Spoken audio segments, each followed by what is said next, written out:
What a headshot! What a head! How's it guys, this is Dayvy, FPL, and welcome back to the Fantasy Premier League video here on my channel. Now in this video, I'll be taking you guys through my transfer plan for the upcoming double game week 22. So I know it kind of feels like forever since we had FPL content, don't worry, kind of took a week off because with the League Cup games, with the FA Cup games, a lot of fixtures are actually confirmed for the future game weeks, future doubles, future blanks, all that good stuff. So I was waiting for the majority of those fixtures to conclude.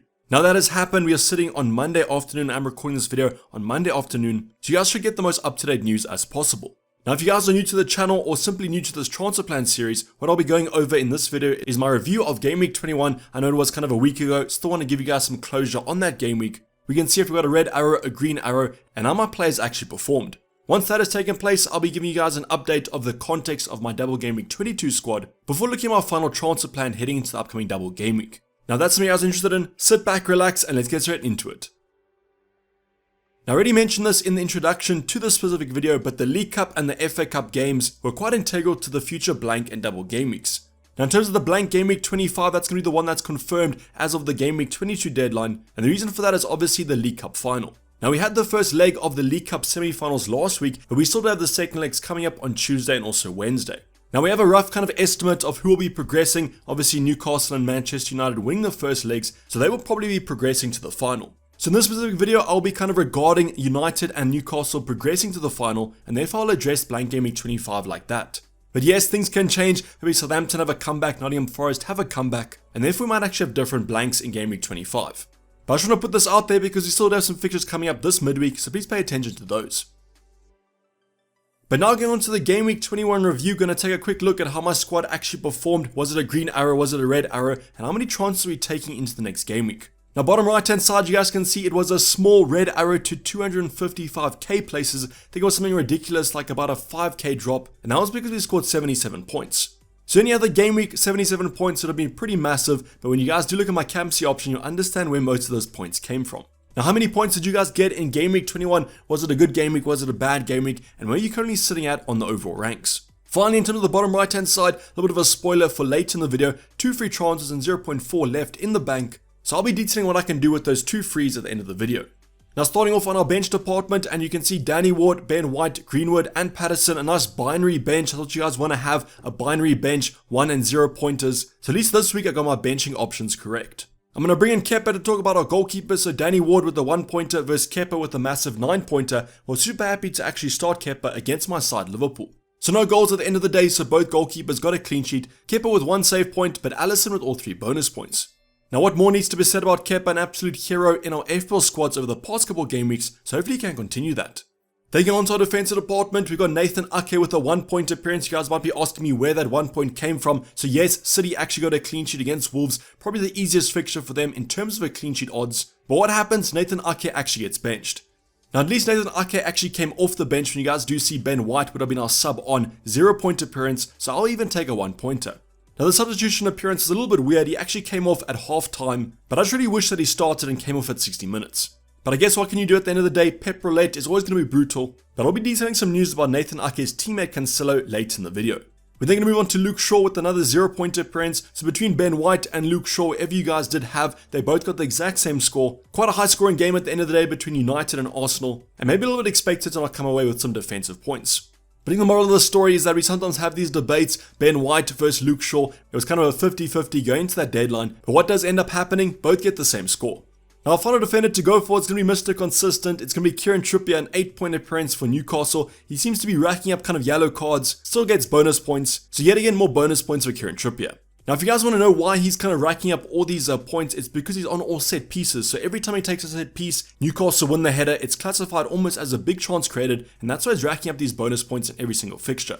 But I'm not complaining. However, he is owned by basically everyone in the top 100k, top 10k, so his points mean basically nothing.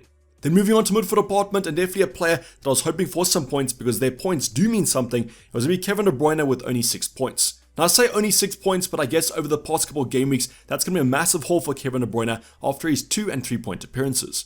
So I'll take that at the end of the day, but it is quite annoying when we do have some options that are cheaper from Man City, like Amares, that are returning more points. Now I'm going to bring in our two United assets, going to be Rashford and also Antony. So 7 points from Rashford and only 1 point from Antony. Really hasn't been kind of living up to the hype that I had for him when I did transfer him in, and I'll look to correct that in our transfer plan later on in the video. But with Rashford kind of scoring in every single fixture, massive points should be coming from him if you guys do want to triple captain him in double game week 22. But overall, I guess it was against Arsenal at the end of the day, a very high-flying squad, the best team in the Prem at the moment, but I would have still liked to have seen more from Antony. Next up is going to be Mason Mount, a player that I've kind of accepted his mediocrity, his 3-point appearances, played in that Liverpool game, Chelsea didn't score, however Mason Mount did get a few chances, so I thought I was a little bit unlucky not to get any attacking returns. But with Chelsea signing all these options, I do kind of worry about Mason Mount's minutes, and that's why I probably will transfer him out next game week. Now the final option to go by, yes, Arsenal scored 3 goals, but Martinelli, like usual, isn't getting any attacking returns, and with the introduction of Trossard as a new signing, I'm worried slightly about Martinelli.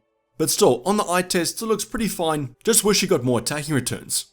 Then finally going to our forward department, now you guys can see where all those kind of points came from, was going to be a massive hat-trick from Erling Haaland, and he ended on 34 points as my captain. Now am I a little bit salty that he scored a hat-trick the game week after I triple captain him? Yes, I definitely am, but at least I captained him this game week and didn't go for someone differential.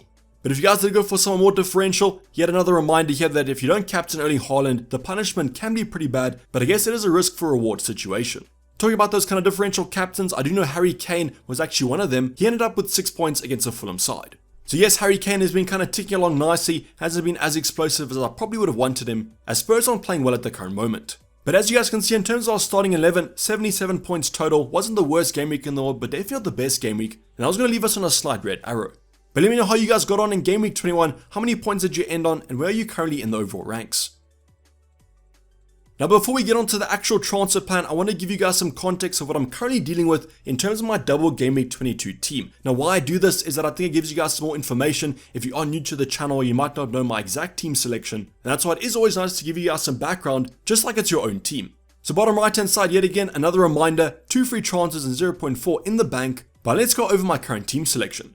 So starting off on our bench, you guys will see that I am benching Nathan Ake against that Spurs side. I do actually expect Spurs to score in this fixture, and that's why out of my defensive options, it makes the most sense to bench Nathan Ake. Yes, you might be looking at Greenwood there with a double game week. Why am I benching him? But I'm not expecting too much. He might get 2 points, 1 point for each substitute appearance. Then finally Nathan Patterson, kind of an integral option leading up to blank game week 25. Do hope that he returns quite quickly, as I do really need him for that blank game week.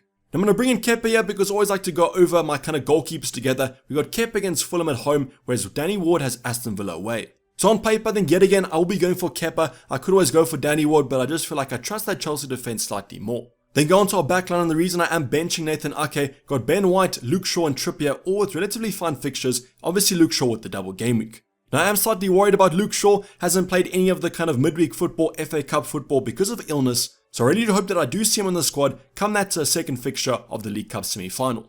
Then moving on to midfield department, got Kevin De Bruyne against Spurs, Man City looking to replicate their kind of home fixture, and they are playing pretty well at the current moment. We then have Rashford and Antony with that double game week. Obviously Rashford will be our captain if we don't go for someone else, as he's on red hot form. We then have Mason Mount against Fulham at home, not the worst fixture in the world, but I am slightly worried about those minutes with all those new Chelsea signings. And then finally we have Martinelli against Everton away. On paper this fixture looks pretty strong. Yes, Trossard had a really good game in the kind of FA Cup, but I still feel like Martinelli will be the first choice, and Everton have conceded a lot of chances down that flank. Then finally our forward line, Erling Haaland and Harry Kane, the two kind of more premium options up front. They play each other, so let's see who comes out best. But as you guys can see on paper, the team looks pretty strong, but when you do dive kind of a little bit deeper, we've got Luke Shaw who is currently ill, we have Antony who probably won't return, and then we have the worst Arsenal attacker going forward. So now let's see how we can actually improve on that. So now going on to the actual transfer plan and the kind of reason for this video being created. 2 free transfers, 0.4 in the bank, and I'm looking to kind of make a downgrade and then also an upgrade. So the first transfer I want to talk about, and probably the main transfer of this video, going to put him on the thumbnail, it's going to be a United attacker. Now if I do want to bring in a United attacker, I'd have to take one out. I already own Rashford, I already own Luke Shaw. Currently I will be holding on to Luke Shaw and Rashford, and therefore Antony is the option I would lose. Now I mentioned this on the thumbnail that it's going to be Bruno Fernandes, and as you guys can see, Antony to Fernandes is going to be my main transfer. Now yes, you guys might actually be saying this is a little bit sideways, going from one midfielder to another midfielder, but I might be giving you guys some context here as an Antony owner for the past couple of game weeks, but he definitely isn't living up to the hype when I brought him in. Now in terms of Bruno Fernandes, has had some massive returns. Yes, he's not kind of getting the massive scores, but if you do look at the double game week a few game weeks ago, 19 points if I do recall. Now I just feel like he is being more involved in that United attack, and that's why I want to go for him, because this double game week looks simply too hard to ignore. Now there's a little bit of a caveat here, is that the fact that Eriksen was injured in the FA Cup game, and that's why we didn't exactly know what Bruno Fernandes' role is going to change to now that Eriksen's injured. Now this actually could be a bad thing, but it could also be a good thing because Eriksen takes most of the set pieces and now Bruno can actually take those over. So currently I need some money in the bank, only have 0.4, upgrading kind of a cheap Antony to a more premium Fernandes. Let's see how I'm going to get that money. But just kind of reiterate, this is the transfer that I do want to make. I think it's worth it, and I might even want to captain Bruno if I think it's worth it over Rashford as a punt. Now I've spoken about the money that I do need, and I kind of have a few routes of where I could get that money from. The first route is going to be taking Mason Mount out. So at about 7.5 million, I would actually have to downgrade him to a cheaper option that comes in around that 5.0 million mark. Now luckily there's going to be a player that's in red hot form. The team he plays was looking strong, and that's going to be Brighton and also Matoma. So currently 5.1 million, and I do have 0.1 to play with, so I could actually go for this move quite early, but I'll hopefully wait for this League Cup second round games. Now there's been a big kind of talking point about the Brighton assets, and I do understand it, and what it is that they're probably going to blank in blank game week 25 because they do have Newcastle in that fixture.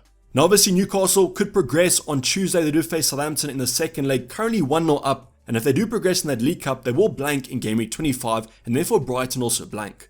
Now my current thinking on this is that at his cheap price point, I could always bench him in blank game week 25, but yes, I do understand it's not optimal. I'd obviously like to go for a better option in terms of blank game week 25, but right now, with the next 3 fixtures for Brighton, I do think he might actually repay that transfer. So Bournemouth at home, Crystal Palace away, and then finally Fulham at home. On paper, those fixtures look great, and Brighton have great form. So this would obviously be the move that would allow me to get Fernandes in, and therefore I think it's worth it.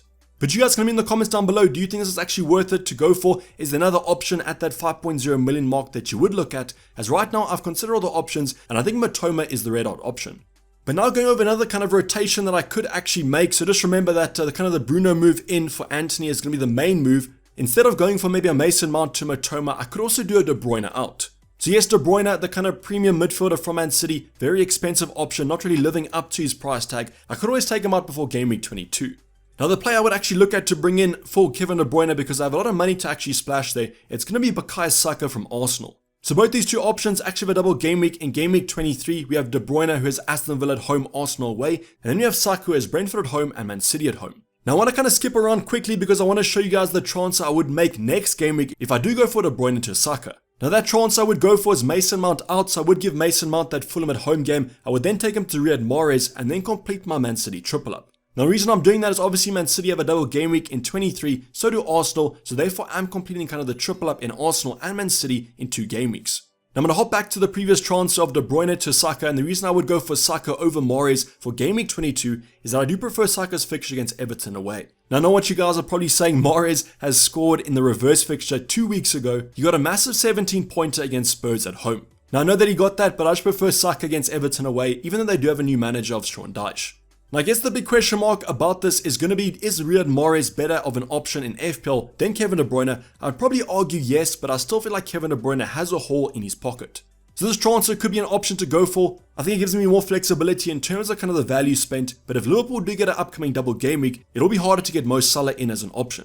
So between currently getting Matoma in versus Saka in, I think I prefer going for the Matoma move, even though he blanks in game week 25. Now I will mention this, that if I do go for the Fernandes move this week, I'll probably go for Saka in for himself next week, as I do want that Arsenal triple up confirmed. So going over the kind of main move to go for, it's going to be kind of Antony to Bruno. The second move will be kind of getting that value, either De Bruyne or Mount out, but there is another transfer that I could potentially make, and that will be going for 3 forwards. So the option that I would go for is going to be upgrading Greenwood from Leeds. I know he has a double game week this week, but probably won't play in either of those games, or at least start in them, and that's why Greenwood to Nketiah could be an attractive move. Now the big thing about Nketiah in that forward line is, yes, Gabriel Jesus might be returning in a few weeks time, but currently in terms of attacking stats, Nketiah is the best option out of that forward line. So what I'm doing here is I'm bringing Nketiah in, the best Arsenal attacker to actually go for, but I am losing that kind of rotation of that midfield. Now, the reason I am losing that is that I won't be able to do the Bruno Fernandes move in. I would have to actually take out one of the other midfielders, probably Mason Mount to Matoma. Could always do De Bruyne out to Mahrez, but I think that might be a little bit sideways this week. But those 2 downgrades are definitely options that I could go for if I want to bring Nketiah in. So now I just went over a lot of transfers, but unfortunately we do have some kind of clarity that will come out of those League Cup games. And hopefully by that Game Week 22 deadline on Friday evening, I'll have these moves confirmed. But what you guys can do to help me is comment down below what kind of set you guys do prefer. Do you prefer Bruno Fernandes in, Mason Mount out, or De Bruyne out? Or do you prefer this kind of punt on going for the low-owned Nketiah? Let me know in the comments down below and I'll be sure to read them. Also post whatever transfer plan you guys have and whatever dilemmas you want me to cover. Now, this is basically all for the video, guys. Hope you did enjoy it. Please don't forget to like if you didn't subscribe if you haven't subscribed yet. I'm going to see you guys for more content coming up this week. Going to talk about chip strategy, the ultimate guide, and the team selection coming up probably on Thursday. But I'm going to sign off, Dayvy FPL, and I'm out. Cheers, bye.